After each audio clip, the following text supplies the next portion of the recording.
Now, Pastor Mitchell did issue an apology. He did issue an apology. So let me go ahead and bring that up on the screen. And I thought it was great that, of course, he did issue this apology because a lot of pastors won't. A lot of Mm-hmm. pastors don't issue the apology, like the next person we're gonna bring up.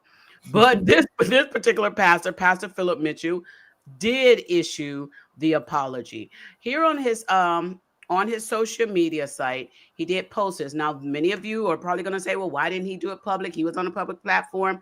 I'm going to bring up another video where Pastor Mitchell did. He said this: in light of statements I made during an 8 a.m. gathering on Sunday, April 13th, I wanted to take a moment to pause and acknowledge the impact of what was said. While not my intention, I recognize I caused harm, and for that, I sincerely apologize.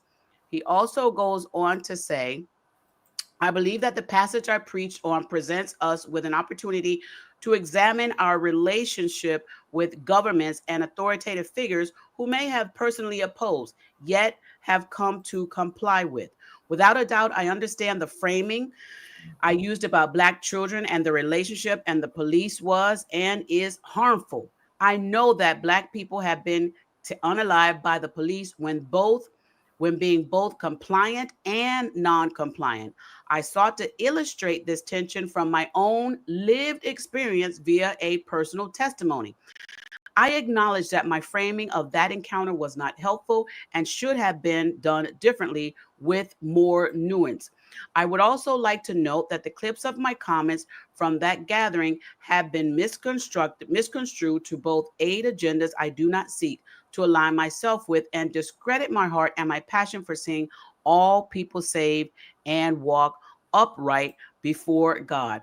I have a responsibility to a local congregation, our digital disciples, and all the people watching me, expecting to see an example of what true discipleship of Christ looks like.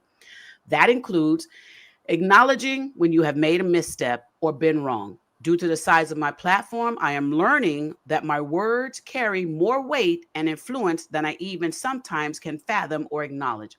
I will be more aware and cognizant of that moving forward. Again, I sincerely apologize for any hurt that I have caused. I have prayed for all those affected.